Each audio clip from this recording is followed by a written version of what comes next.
Welcome to Who You Callin' Bruh. A podcast about faith, family, and fun. Wow, that was an intro right there, Anna. Is that how you spice it up? Yeah, I was really just trying to add some pizzazz.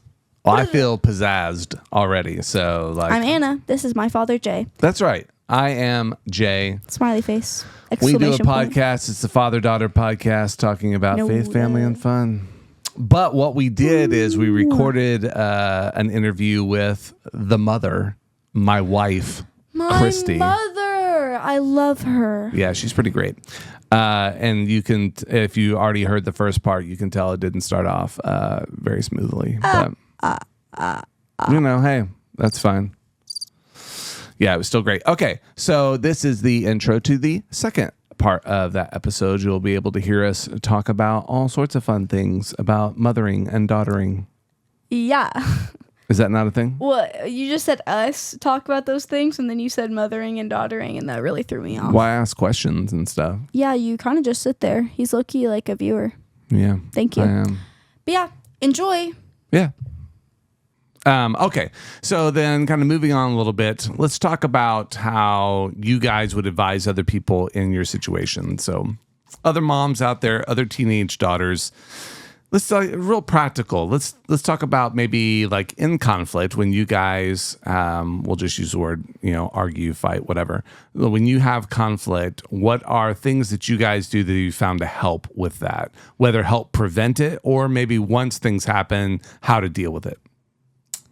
I will say, like, if, in those moments of high conflict, taking a beat, we learned that in our marriage. And I feel like it took me longer probably to learn it with Anna that we, when we're both upset, like, we need to take a minute to calm before we move on with a productive resolution.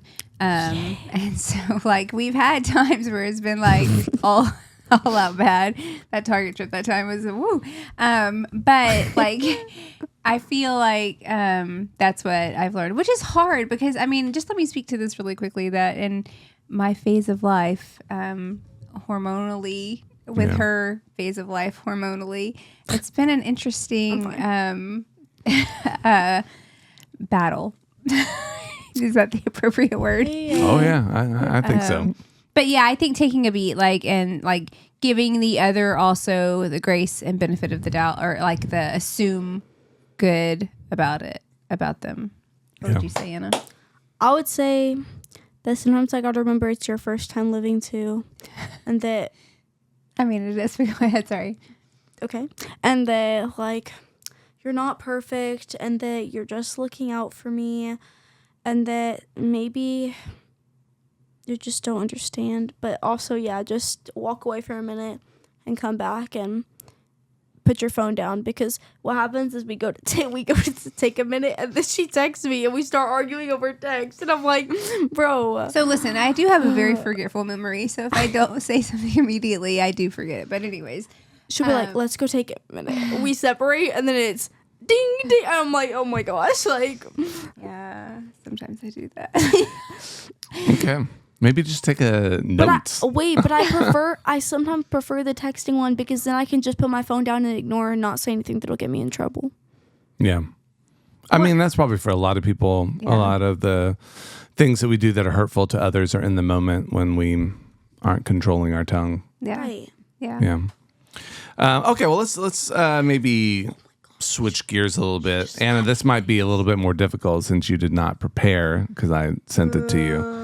But anyway, how has the Bible in particular helped prepare you or guide you in this relationship? Like, what are some things that when you think of like just God's instruction and design for our life in particular that help you when you're thinking about your relationship with each other? So I did go over these questions. So I looked at this one and I was like, trying to think about like mother-daughter situations in the Bible, and I just really didn't. Obviously there's Ruth and Naomi. That doesn't not apply to what I felt like we were dealing with here today. But so what I really came back to was just Jesus and how he modeled the life of humility and servanthood.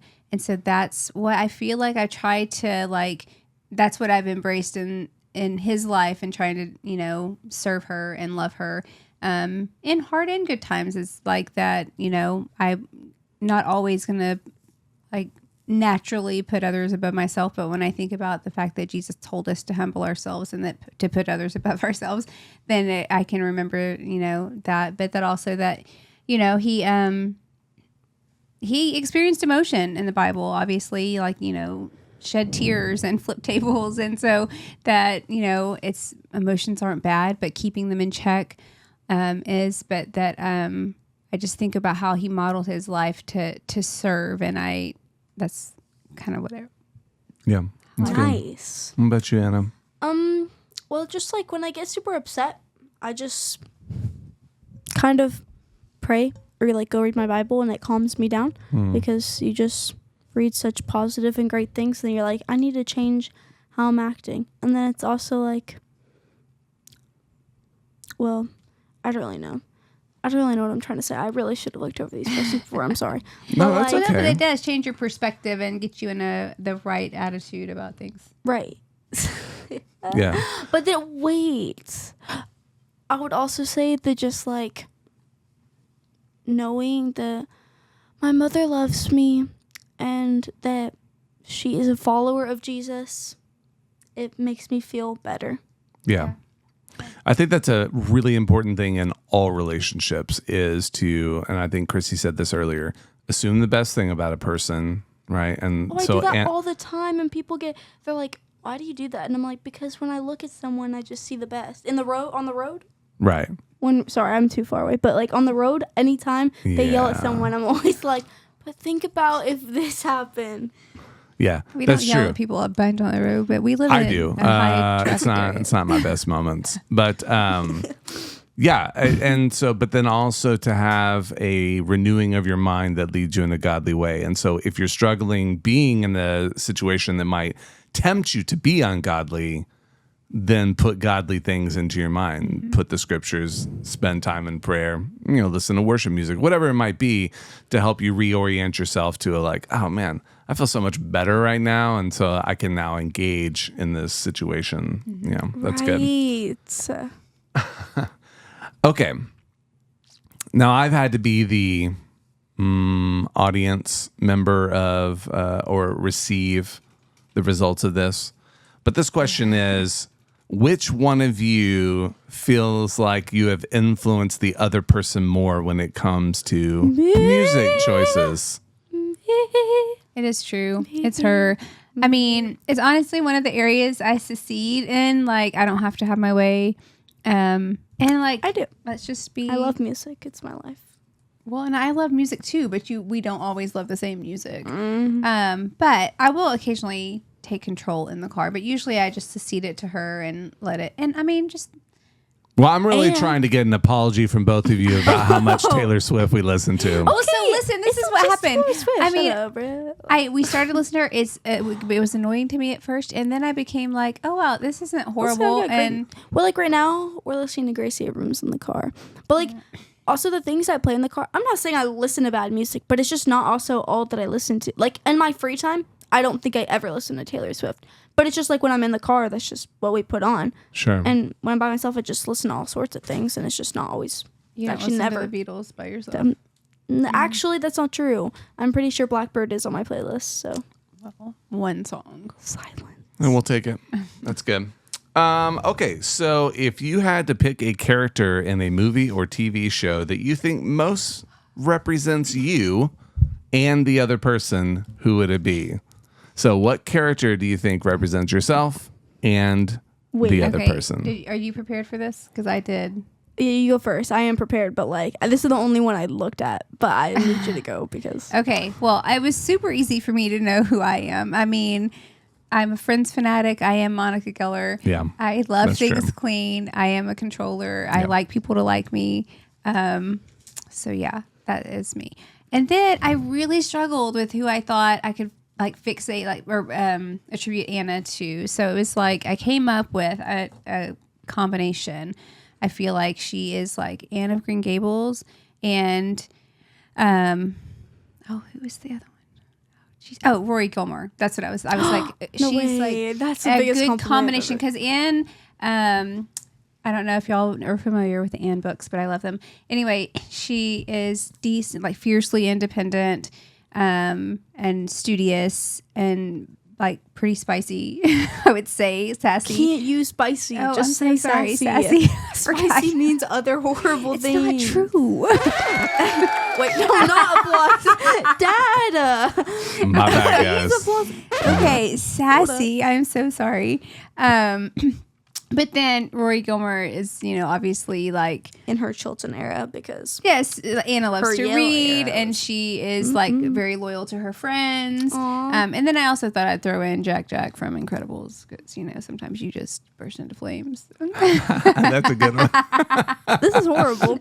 Okay, so for you, it was really hard to pick a person. Actually, I didn't actually land on a specific person.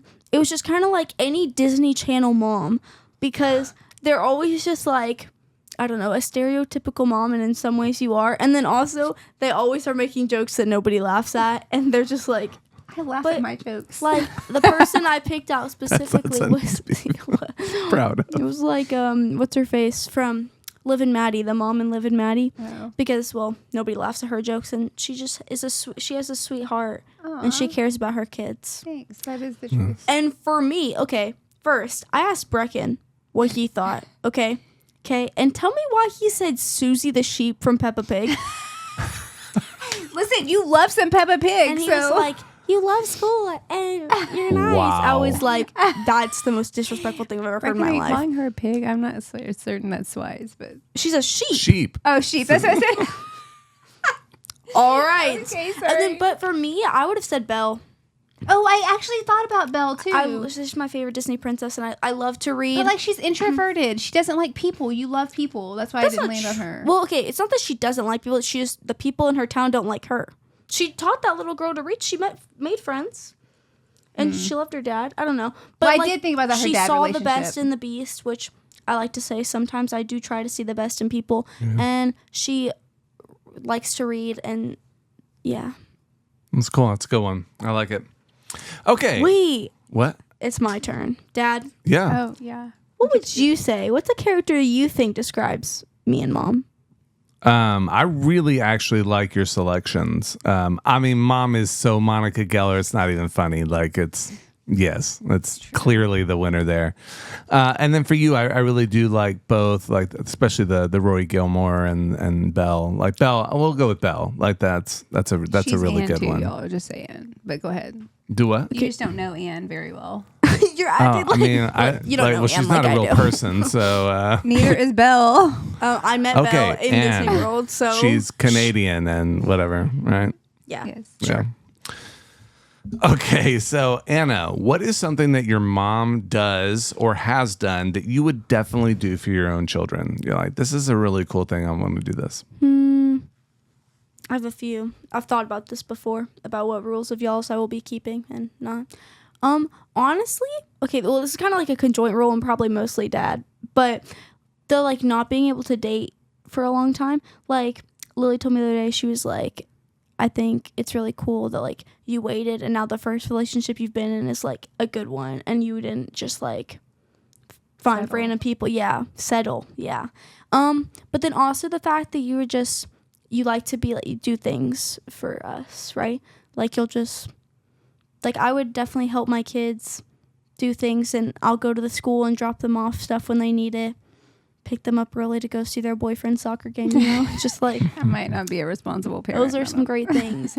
But like I really do appreciate it now, like the dating thing. There was no one really I like was like, I want to date so bad for this person, but it was just like, oh, everybody else gets to and I don't. And then the first relationship I was allowed to be in, now here we are 10 months strong. Just so we're clear, though, Jay and I, we weren't in our ideal world. It was, we didn't weren't hard and fast to this, but it was not 16, right? It was like, well, it was definitely not, I don't even know if in high school, we were like, What? yeah, no. y'all always told me 16. That was always the age y'all Well, said. but I will Well- say this, you proved yourself true. And, again, you weren't at all weird about boys. You weren't gung ho about boys. So. Yeah, I don't think we compromise anything. My position always was, right, from the beginning, was that every relationship would be age appropriate, right? So I didn't really care if you wanted to call him your boyfriend or not, but that you would have a relationship that was, appropriate to the age that you were. And Yeah, that so will like she's continue not be allowed to true. date right now. Like They don't so go they don't out go by out themselves, neither. right? They can't drive either. So yeah, but anyways. Wait, but there was this one year where I don't really know what was going on, but like a bunch of boys, not like a bunch, people I knew were giving me gifts, and Dad was like, they can give you free stuff, but they're not dating you. Yeah, that's true. I said It's that. great. I got a lot of free stuff that year. Yeah. So, Christy, what about you? Like, if there's something that you think, man, this ended up being, because like you said, you have the best intentions when you start parenting, but ends up being, may or may not work. But things that you've done where you're like, oh, this is a really good one. I'm going to give this piece of advice to someone. We're like, yeah, this is something you should do. We waited to give our children phones past most people.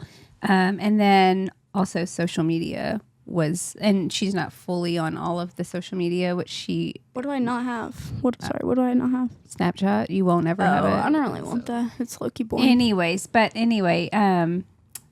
yeah, I think we waited, a long time for that. That's decently new in Anna's life. And so I respect that one too. yeah, I think that was a wise choice for us. Okay. That's a good one. And some would say probably that we did it too early, but again, I think it depends on the kid. Like, yeah, we dabbled and let her see, and we were Well, it's also because I was doing so much. Like, you had to contact me in some way. When I stayed after school for stuff. Like, I was in middle school. Yeah. Can I offer one of my favorite things that I've seen you do? Absolutely. I love that Christy will write on the bathroom mirror for our kids, like messages love to that. them, I and just never finding like listened. little things like that to be able to touch them in like nice ways. So we recently went on a trip, and I went in to the bathroom to write on the mirror, and Anna always keeps a dry erase marker. And it wasn't there. And it was like 3 a.m. And so I was like, I'm not going to go into her room and wake her up looking for this. So I didn't do it And this instead, time. she decided to tell me I called too much on that entire trip. So Okay. Those things are mutually exclusive. They don't have to relate to each wait, other. but like every note that y'all used to both write me notes, like separate notes for my lunch. I have the collection of like almost every single one since like 5th grade, and y'all wrote them still in 8th grade. I made them do it. They were like, "You're too old." I was like, "Write them." So like, I love those things. Yeah. I'm a hoarder when it comes to like things that people write, and she's like, "Throw them away. You'll never read this. Get it out of here." But I do read them. I go back and read them all the time. I will say is like I implemented this little back to school. It was started as a mother-daughter, and now we have friends that go with us. But little getaway, just one night. It was like one time, just one day trip that just to set apart time with her before school year starts. And I really, really have loved that. Yeah. And I think in any relationship, but in particular, marriage, parenting, you got to fight for those times, right? Because life can really quickly kind of overwhelm you. And if you're not being intentional, so finding the intentional ways to spend time together and to just be able to connect to one another, encourage people in their notes and stuff. Ladies, you guys have done a fantastic job. I know. Here, I'm really you. proud of you. Well, any kind of final thoughts that you think would be good to say in a mother-daughter episode? Preferably words, Anna. Mothers, if you're gonna sing in an appropriate time and sing the right words, please. Ouch. Listen. I only sing Nope. appropriately. Nope. In the middle of the grocery store, she's just, and then when she sees I get embarrassed, she gets louder, and then she'll mess up the words and she'll go, "Oh wait," like, like I can't even be like, "Look, whoa, my mom, professional singer right here." Okay, well, since you spoke to mothers, I will speak to daughters or kids. Yeah, I would just say, just tell if you communicate with your parents, I think that they will lessen their, I don't know what the word is, but tightness. You know, it's like the more Anna has communicated with me, the better I feel. And so when that lessens, the more I'm like, what's going on? What's going on? And so just communicate with your parents. That's all you got to do. It Okay, makes when life I better. don't communicate, there's nothing my I'm hiding. goodness. But this needs to be said. It's just because, like, I just have nothing to say. And you'll be like, tell me stuff. Like, I've got nothing to tell. Like, But you still communicate with me, like, about other things. duh. She just Bruh. said, duh. She I said, know. duh. Yeah, Duh. I heard. So, I would say that one thing that for our family that's been a value that Christy and I have tried to display, and you know, maybe there's times where it's overboard or whatever, but kind of two aspects is number one, we think authenticity is important. So we've tried not to pretend to be something that we're not in any kind of relationship, whether that's with one another, certainly with people outside of our family, trying to be open to some of our struggles, which is why we feel comfortable having this kind of conversation and putting it out on the internet. So as you're seeking the dynamics of your family, that kind of thing is important. You've got to be able to share and trust. And then in that, if you're committing to be truthful, that's what we always told our kids. Number one thing was They're like, you'll never get in trouble if you tell the truth. That's a lie. Talk about the number It's one like- liar. that's not what we said. What we said was the worst thing that you could do is not tell the Yes. truth. So that would be where you would have the most trouble. But no, sometimes y'all would be like, you'll be in less trouble if you just tell the truth. Like, shut up. Well, it is true. It's true, I'm yes. telling you, it's true. Yeah. So number one, tell the truth. But number two, then have a position of humility and be able to say, I'm sorry. You know, like an adult needs to be able to Sorry, Mom. tell your child and vice But versa. what you say, like we do that to you, right? We've come to you a lot and said, hey, Yes, this, y'all always apologize, yeah. even for things that are my fault. So then I'm like, nice. Okay, hold the phone. I mean, we deal with you. You get disciplined for things too. You but deal like, with me. I can't be dealt with. Oh no, I feel like this is devolving here. All right, I'm becoming a anyway. rebel after this. Wait, but can I critique y'all? Maybe some parenting advice. Wait, because I don't think that's the purpose of this episode. No, wait. But there's just one thing that I wish y'all would have done. Okay, Sure. and maybe y'all tried, but doing more things as a family as we got older. Like as a kid, we did family game nights, we did family movie nights, we did it all. We were constantly going out and doing things. And then as we got older, like, hey, there's my once a week like health conversation with my brother. Like, Yeah. Here's what I'll say to your thing. We hear you, but this independence that you crave comes with consequences. So when you allow people their own freedoms and their own choices, then sometimes those choices that they make don't align up with what you would want. But that's what people do. So if your brother has his own freedom and choices to make, you know what I mean? Then you have to respect that. and that's it. Bye. We will have your brother on the podcast one day so you Yes. can hash it out with him. How about that? I will. Because that's mainly what she's talking about. Because we just went to the movies with the child last night, so we do stuff with her a lot. By the way, we saw Twisters last night, and Anna's might be scarred. for Yeah, that. well, we may need to do like a whole episode on that, episode on. Because why are tornadoes my biggest fear? And I told them that I was going to be afraid, and they're like, "You're fine." Yeah, what do mom you think does the lie on premise of the occasion, movie I is? guess. We were trying to like make you face your fears. Anyway, any other thoughts, ladies? I love being a mom. I'll just say that. I Yeah, love it, it's pretty awesome. It is. I love being a teenage girl. Okay, well, I'm glad so both of preppy. you are like into your own positions Hey, there. we didn't cry. Nobody cried. I didn't really cry. I just teared up. Yeah, It's good. man. I felt maybe it's not as authentic. Maybe we just need to do it all again and talk about more sad things. Exactly. Tears. Wait, which one? Is the that water away. it's like sad? Oh. That's clearly not it. I was planning to use that when you tried to make jokes that weren't funny, but you didn't try to make any jokes because you already knew they weren't going to be funny.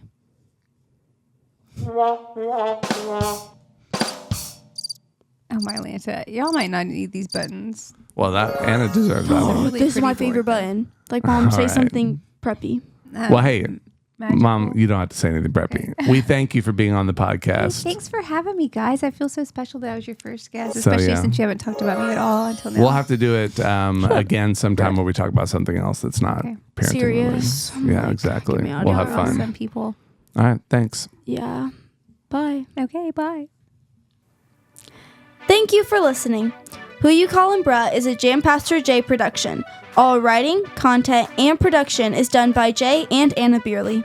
Our opening and closing track is Feel It by Matias Ruiz. You can find more wonderful tracks at worshipstart.com. This podcast is hosted on Substack at jampastorj.substack.com.